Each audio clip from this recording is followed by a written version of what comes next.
আল্লাহ পাকের দরবারে লাখ লাখ শুকরিয়া যে আজকে পবিত্র এই দিনে পবিত্র জায়গায় আমাদের সকলকে আসার অন্তত সৌভাগ্য দান করেছেন। বলুন সুবহানাল্লাহ। আপনারা শুনেছেন যে আর কয়েকদিন বাদে মাহে রমজান আসছে। সম্ভবত মঙ্গলবার রাত থেকে হয়তো উঠতে হবে। আমি শুধু এইটুকু বলবো যে আপনারা এখানে আজকে যে এসেছেন, এক এক জায়গায় কেউ উলবেড়িয়া থানা, কেউ আমতা থানা, কেউ বাগনান থানা, কেউ মাজলা থানা, এই বিভিন্ন থানা থেকে যে এসেছেন প্রতিনিধি হিসাবে, এই আসার উদ্দেশ্য শুধু এই রমজানুল মোবারককে উপলক্ষে আর একটা, যে আমরা দরগা শরীফের গোলাম হিসেবে, কথা সত্য না মিথ্যে, যে সরকার শুয়ে আছে এনার আমরা লুৎফা থেকেছিলেন, আপনারা কিন্তু বেলুৎফা থেকেছিলেন। অর্থাৎ আমিও সরকারের ছেলে, আপনারাও কিন্তু সরকারের ছেলে, এতে কোনো সন্দেহ আছে কি? আচ্ছা বলুন, যে এই দরগা শরীফ আপনিও গোলাম আমিও গোলাম, যদি আজকে এখানে কোনো মেহমান আসে, গোলাম হিসাবে আমাদের কর্তব্য তার দেখাশোনা করা, যতটা হয় তাকে বিভিন্ন ভাবে সাহায্যের হাত বাড়িয়ে, কথা ঠিক না? জোরে বলুন। তাহলে এই রমজান মাসে গড় হিসাবে প্রত্যেকদিন এভারেজ 100 লোক কমপক্ষে থাকে, ছোট বড় করে। এই 100 লোক 1 মাস ভোর ইফতার করবেন এবং তার সাথে 27শে রমজান একটা বিশেষ ইফতার পার্টির ব্যবস্থা হয় এবং সেটা কয়েক হাজার লোকের ব্যাপার। মোটামুটি একটা অঙ্ক তো বললেন যে এই একটা অবস্থা আসবে যে প্রায় 3-3.5 লাখ টাকার মতো টোটাল বাজেট। এখন এই টাকা কোত্থেকে আসবে, কিভাবে আসবে? আমার মনে হয় যদি আমরা গোলাম হিসেবে, সরকারের গোলাম হিসেবে যদি আমরা সকলে একটু একটু করে হাত বাড়িয়ে দিই, আমার মনে হয় কোনো অসুবিধা হবে না, কথা ঠিক না বেঠিক? আর যদি মনে করি যে আমরা হাত বাড়াবো না, একটু একটু করে হাত বাড়াবো না, তাহলে কিন্তু কোনোভাবেই সম্ভব নয়। এই দরগা শরীফে যদি কেউ এসে অপমানিত হয়, অপমানিত বোধ করে, সেটা আমাদের সকলের ভালো লাগবে না খারাপ লাগবে? কেউ যদি রোজাদার এখানে এসে ইফতার যদি না পায়, সাইরি যদি না পায়, ওই মানুষটা শুকনো অবস্থায় যদি ফিরে যায়, না খেয়ে যদি ফিরে যায়, এটা কি ভালো হবে? যদি এটা ভালো না হয়, তাহলে আমাদের কর্তব্য সকলে, জাতি ধর্ম বর্ণ নির্বিশেষে সকলেই এগিয়ে আসা, কথা সত্য না মিথ্যে? হাদিস পাকে আছে যে একজন মুসলমান একজন মুসলমানের ভাই, কথা সত্যি না মিথ্যে? তার সাথে সাথে সরকারের যারা মুরিদ বা এই খানদানে এই জায়গায় যারা মুরিদ, একে অপরের ভাই না ভাই? আপনি হয়তো প্রথম রোজা আসেননি, কিন্তু কেউ না কেউ আসে তো, নাহলে 100 লোক করতে হবে। এটা এভারেজ গড়, কোনদিন 70, কোনদিন 80, কোনদিন 100, কোনদিন 150, কোনদিন 200, কোনদিন 1500, বোঝাতে পারছি? তাহলে এভারেজ গড় একটা 100 থাকছে। অতএব সেই দিকটাকে মাথায় রেখে যার যেমন ক্ষমতা হবে স্বেচ্ছায়, জোরপূর্বক নয়, স্বেচ্ছায় তোমার ক্ষমতা অনুসারে, ছোট সরকারের কাছে খাতা আছে, যার যেমন হবে, যতটা হবে সম্ভব হবে চেষ্টা যে দেবার দ্বারা। এবার কালকে প্রেসিডেন্ট সাহেব এসেছিলেন এবং অন্যান্য কমিটির লোক এসেছিলেন, রাতে কথা হয়েছে। তাতে করে যতটা আপনারা সাহায্যের হাত বাড়িয়ে দেবেন, এবং মওলা যদি চায়, আমার সরকার যদি চায়, তাহলে বাকিটা কিভাবে কি ম্যানেজ করা যায় তার জন্য চেষ্টা চালাতে হবে। আর যদি সরকার চায় তাহলে সুস্থভাবে হয়ে যাবে বলে আশা করি। একটা কথা জেনে রাখবেন, সবার আগে এই কথাটা জেনে রাখবেন যে এটা তুলসীবিড়া দরগা শরীফ কমিটি একটা এনজিও। কথা সত্যি না মিথ্যে? এই এনজিও চলে কিভাবে? প্রত্যেক এনজিও কিভাবে চলে? প্রত্যেক সদস্যের উপরই নির্ভর করেই চলে, না চলে না? আপনাদের ডোনেশন, আপনাদেরই দেওয়া, আপনাদেরই থাকা, আপনাদেরই করা, আপনারাই খাবেন, আপনারাই থাকবেন, কি আপনাদেরই সবকিছু করতে হবে। কথা ঠিক না বেটি?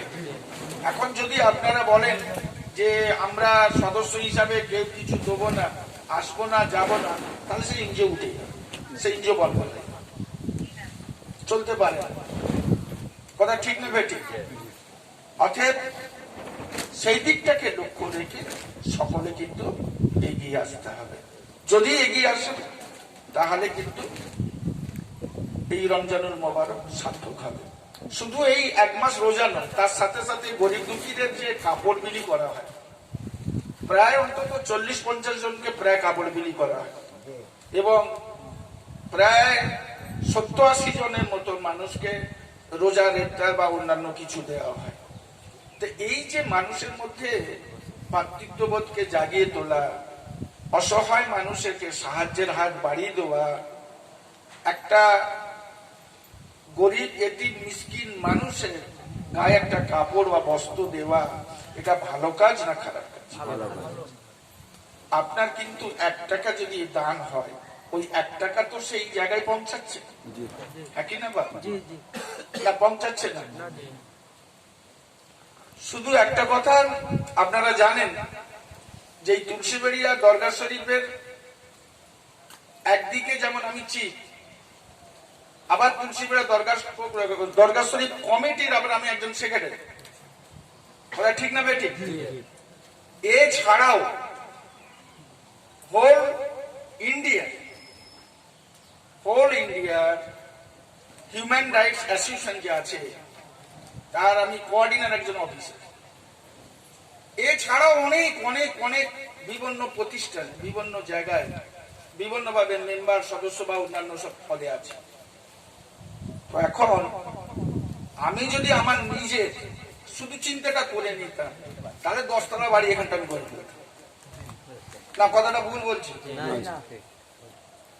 তো দরগা শরীফের চিফ হিসাবে এই যে উরুস পাক হয়ে গেল গত 2রা ফাল্গুন, তো এই ফাল্গুন মাসে যে উরুসটা হয়ে গেল, সেই উরুসে খালি প্রণামী হিসাবে যেটুকু আমি পেয়েছি, ওটা তো আমার ব্যক্তিগত ব্যাপার না। কথাটা ভুল? যেটুকু পেয়েছি আমি 2 বছর বসে খেতে পারি না। কথাটা ভুল বলতেছি?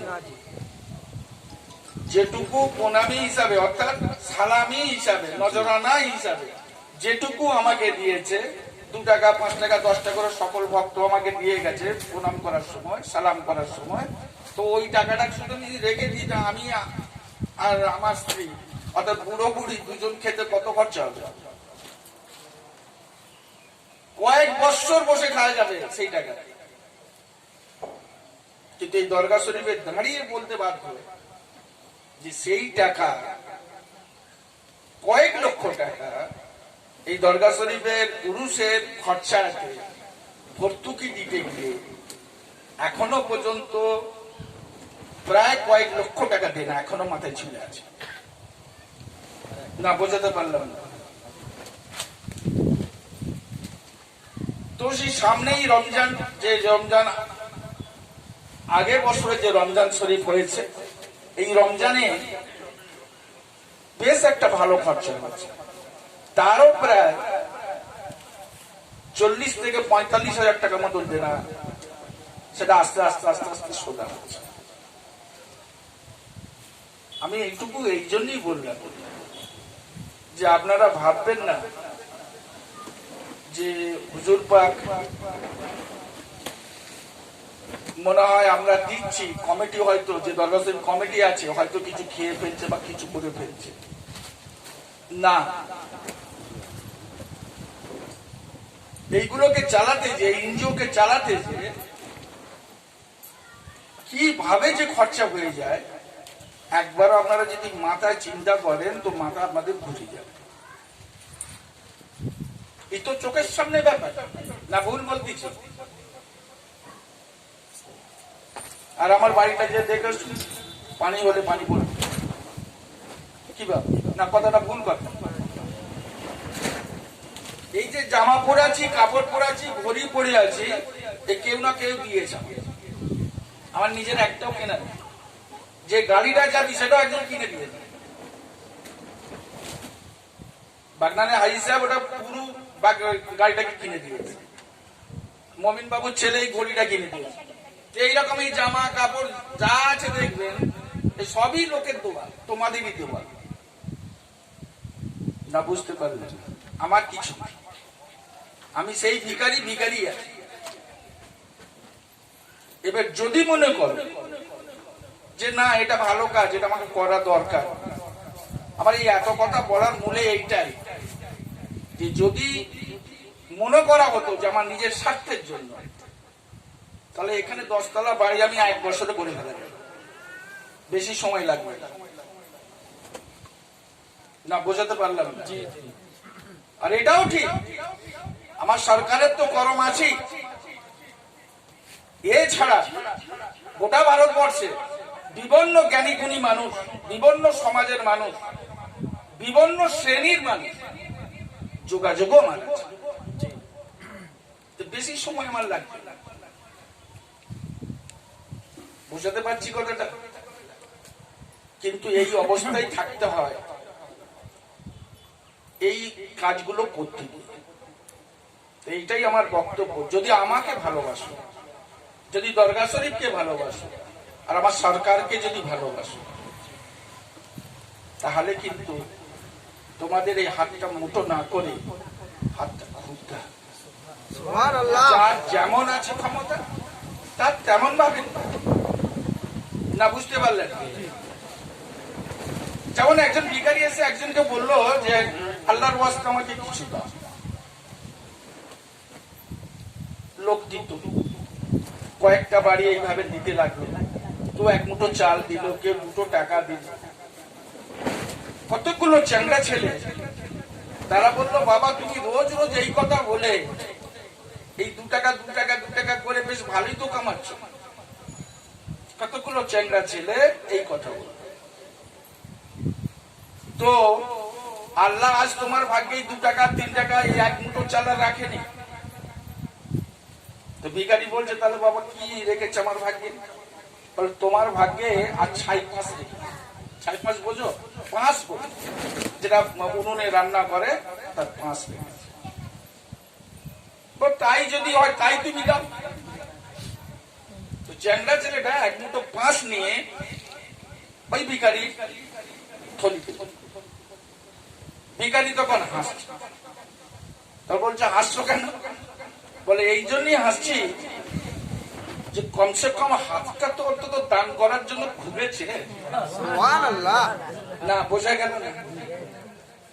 5 হয়তো তুমি আমাকে দিয়েছো, এর জন্য আমার রাগ কিছু নেই, কিন্তু আল্লাহর কাছে লাখো শুকরিয়া যে হাতটা বন্ধ ছিল সেই হাতটা তো অন্তত দানের জন্য কমসে কম তো দেওয়াটা অভ্যেস হয়েছে। তো শুধু এই রমজান উপলক্ষে নয়, যেখানে দেখবেন যে গরিব দুঃখী এতিম মিসকিন অসহায় মানুষ আছে, তার সাহায্যে আপনি হাত বাড়িয়ে দেন। আর যখনই হাত বাড়িয়ে দেবেন, উপরওয়ালার রহমতের হাত, করমের হাত, আশীর্বাদের হাত আপনার মাথার মধ্যে। একটু আগেই বলে গেছে যে মানুষ হয়ে যদি মানুষকে যদি ভালোবাসতে তুমি না পারো, স্রষ্টা অর্থাৎ উপরওয়ালা আপনাকে ভালোবাসবে না। তার ভালোবাসা পেতে গেলে সৃষ্টিকে ভালোবাসতে হবে। এখন এইটা যদি আমরা মেনে নিই, তাহলে আমাদের মধ্যে ভাইয়ে ভাইয়ে, কাকায়, জ্যাঠায়, চাচায়, খালাতো ভাই, চাচতো ভাই, আত্মীয় স্বজন, বন্ধু বান্ধব, পাড়া প্রতিবেশী, গ্রাম গঞ্জ, কারোর সঙ্গে দুশ্মনী অশান্তি হবে কি? হবে? হবে না। মানুষকে ভালোবাসতে শিখো। এই ভালোবাসা দিয়ে প্রেমের রবি, ধ্যানের ছবি, নূর নবী, জগৎ গুরু দারিজা হযরত মুহাম্মদুর রাসূলুল্লাহ সাল্লাল্লাহু আলাইহি ওয়াসাল্লাম বিশ্বে বিপ্লব এনেছে। কথা সত্যি না মিথ্যে? আজকে বহু মানুষ, বহু পার্টির লিডার, বহু নেতা, একটাই তাদের ভাষণ, সেই ভাষণটা হলো এই যে মানুষের সাথে, মানুষের কল্যাণে আমরা কাজ করব। কথা সত্যি না মিথ্যে? কিন্তু যদি তাই হতো তাহলে তো তারা মাদার টেরেসা হয়ে যেত। কথা সত্যি না মিথ্যে? সার্ভে রিপোর্ট এবং যে সমস্ত মানুষগুলো, যে সমস্ত নেতাগুলো 2 কোটি টাকার মালিক ছিল, তারা 5 বছরের মধ্যে 20 কোটি টাকার মানুষ হয়ে গেছে। সত্যি না মিথ্যে? যার 1খানা মিল ছিল 10খানা মিল হয়ে গেল। কোটি কোটি টাকা তারা ইনকাম করে বেরিয়ে চলে গেছে। না, যদি দেখতে হয় রাজনৈতিক নেতারা দেশের সেবার জন্য, মানুষের সেবার জন্যই তারা এসেছিলেন, কিন্তু বর্তমানে তার সম্পূর্ণ উল্টো হয়ে গেছে। না উল্টো হয়নি? আজকে যদি দেখেন যে রামকৃষ্ণ, সেই রামকৃষ্ণ যিনি সকালে খেতেন, রাতে কি খাবেন চিন্তা হতো, সেই রামকৃষ্ণ এক মুঠো ভাত নিয়ে হঠাৎ করে দেখে যে একজন মানুষ এসে গেছে, নিজে না খেয়ে তাকে দিয়ে দিয়েছে। এটা এত বড় মহৎ দান যা আপনি চিন্তা করতে পারবেন। আবু বকর সিদ্দিক রাদিয়াল্লাহু তাআলা আনহু, 2টো খেজুর আছে, ঘরে কিছু নেই, দানের জন্য সেই 2টো খেজুরই আল্লাহর ওয়াস্তে দিয়ে দিয়েছেন। হযরত রাসূল করিম সাল্লাল্লাহু আলাইহি ওয়াসাল্লাম বলে যে এই 2টো খেজুরকে যদি একদিকে রাখা হয়, সারা বিশ্বের মানুষের দানকে যদি একদিকে রাখা হয়, এই খেজুরটার দাম বেশি হয়ে যায়। কেন না? এই খেজুরের মধ্যে আন্তরিকতা আছে, ভালোবাসা আছে, প্রেম আছে। অতএব এটা নিষ্ঠার সাথে, একগ্রতার সাথে ভালোবেসে এটা ও দান করেছে। অতএব আপনার একটা টাকা আপনি যেখানেই দান করুন, যাকেই দান করুন না কেন, যদি সেটা ভক্তি সহকারে হয়, একনিষ্ঠর সাথে হয়, মন থেকে হয়, তাহলে ওই একটা টাকা সারা বিশ্বের সমস্ত দানের চেয়ে দামি। বলুন সুবহানাল্লাহ। কথা মিথ্যে না সত্য? তাই আমার শেষ কথা সেটা হলো এই যে দরগা শরীফের গোলাম আমি, আপনারাও দরগা শরীফের গোলাম। সেই দরগা শরীফের গোলাম হিসাবে দরগা শরীফ কমিটি কিভাবে উন্নয়ন হবে এবং কিভাবে এটাকে সুস্থ রূপ দেওয়া যাবে, রমজানুল মোবারককে কিভাবে এটা পরিপূর্ণ রূপে আমরা দিতে পারবো, সেটা কিন্তু লক্ষ্য রাখবো। আপনাকে একথা বলা হয়নি যে আপনি 20,000 টাকা দেন, আপনাকে বলা হয়নি যে 200 টাকা দেন, 500 টাকা দেন। আপনার যতটুকু ক্ষমতা, যেমন ক্ষমতা, আপনি সেটা লেখেন। তাহলে একটা বাজেট বোঝা যাবে যে এইরকম হয়েছে, আমার 50 টাকা আমি পেয়েছি, এই 50 টাকা দিয়ে তাহলে আমার সংসার চালাতে হবে। কি বাবা? তাহলে বেশি খরচ করা যাবে, সে বাজেট সেই হিসেবে পেশ হবে। তা আসুন এই শেষ সময় আমরা একবার দরুদ পড়ে মোনাজাত করে দেব। আল্লাহুম্মা সাল্লি আলা সাইয়্যিদিনা মাওলানা মুহাম্মদ ওয়া আলা আলি সাইয়্যিদিনা